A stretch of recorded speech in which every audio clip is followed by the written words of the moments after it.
لیکن ہوا یہ کہ جب کووں نے اسے دیکھا تو پہچان نہ سکے۔ یہ کوئی مور ان کے درمیان آ گیا ہے۔ سب کوے اس کو دیکھ کر کہنے لگے، یہ کوا نہیں ہے، اس کے پر تو مور جیسے ہیں، یہ ہم میں کیوں آیا ہے؟ یہ کہہ کر سب کووں نے ٹھونگے مار مار کر اسے بھاگنے پر مجبور کر دیا۔ اپنے ساتھی کووں کے حملے کی وجہ سے کوا انہیں یہ بھی نہ بتا سکا کہ وہ مور نہیں بلکہ ان کا ہی ساتھی کوا ہے۔ لہٰذا ہوا یہ کہ کوا بیچارہ نہ تو مور بن سکا اور نہ کووں میں رہا۔ آخر اس نے مایوس ہو کر موروں کے سارے پر جھاڑ دیے اور کووں میں رہنے لگا۔ پیارے بچوں، اس کہانی سے ہمیں یہ سبق ملتا ہے کہ ہمیں دوسروں کی نقل کرنے کے بجائے اپنی شخصیت کو اپنی اچھی عادتوں سے بہتر بنانا چاہیے۔ زندگی کا انمول سبق۔ یہ ایک بادشاہ کی پرانی کہانی ہے۔ اس کا ایک بچپن کا دوست تھا جس کے ساتھ وہ کھیل کود کر جوان ہوا تھا۔ بادشاہ اپنے اس دوست کو ہمیشہ ہر وقت ساتھ ساتھ رکھا کرتا تھا۔ اس کی عادت تھی کہ اس کی زندگی میں خواہ کوئی بھی اچھی بری بات ہو، وہ ہمیشہ یہی کہتا تھا کہ جو ہوتا ہے اچھے کے لیے ہوتا ہے۔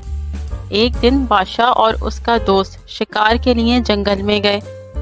دوست نے بادشاہ کے لیے بندوق میں گولی بھری اور بندوق تیار کر کر بادشاہ کو دے دی، لیکن گولی بھرنے میں اس سے کوئی غلطی ہو گئی تھی، اور جب بادشاہ نے شکار کے لیے گولی چلائی تو اس کا انگوٹھا کٹ کر گر گیا۔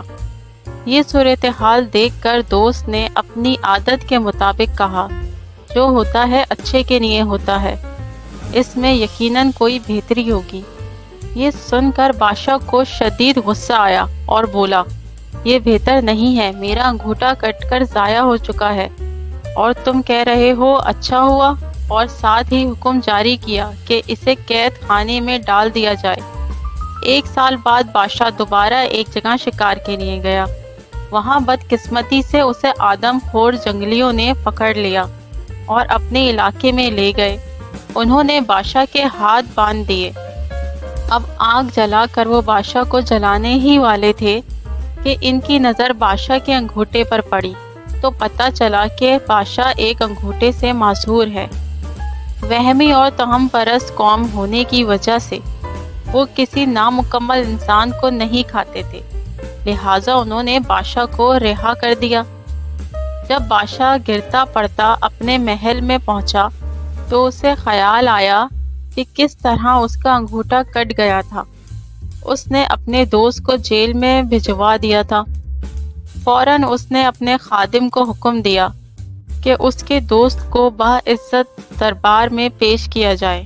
جب اس کا دوست آیا تو بادشاہ نے اسے سارا حال سنایا اور کہا کہ میں نے تمہارے ساتھ بہت برا کیا، مجھے ایسا نہیں کرنا چاہیے تھا، مجھے معاف کر دو۔ تم صحیح تھے، وہ اچھا اور بہتر ہی ہوا تھا کہ میرا انگوٹھا کٹ گیا تھا۔ آج اس انگوٹھے کے نہ ہونے کی وجہ سے میری جان بچ گئی۔ یہ سن کر بادشاہ کا دوست مسکرایا اور بولا، یہ بھی بہتر ہی ہوا کہ آپ نے مجھے جیل بھجوا دیا۔ اپنے دوست کی یہ بات سن کر بادشاہ بہت حیران ہوا اور کہنے لگا کہ یہ اچھا اور بہتر کس طرح سے ہوا؟ تم 1 سال تک جیل میں رہے اور کہہ رہے ہو کہ اچھا ہوا۔ دوست مسکرا کر بولا، ہاں اچھا ہوا اور بہت بہتر ہوا کہ اگر میں جیل میں نہ ہوتا تو یقیناً میں تمہارے ساتھ ہوتا اور وہ جنگلی اب تک مجھے ہڑپ کر چکے ہوتے، کیونکہ میرا انگوٹھا صحیح سالم ہے۔ زندگی میں اکثر جو کچھ بھی ہوتا ہے وہ یقیناً اچھے کے لیے ہی ہوتا ہے، لیکن انسان فطرتاً جلد باز ہے اور اسی وقت نتیجہ چاہتا ہے، جبکہ قدرت کا نتیجہ تھوڑے وقفے کے بعد ظاہر ہوتا ہے۔ فرق صرف اتنا ہے کہ امید کا سہارا کبھی نہیں چھوڑنا چاہیے اور سوچ ہمیشہ مثبت رکھنی چاہیے۔ پیارے بچوں، امید ہے آج کی کہانی آپ سب کو بے حد پسند آئی ہوگی۔ ہمارے ساتھ جڑے رہنے کا شکریہ۔ ملتے ہیں اب ایک نئی کہانی کے ساتھ۔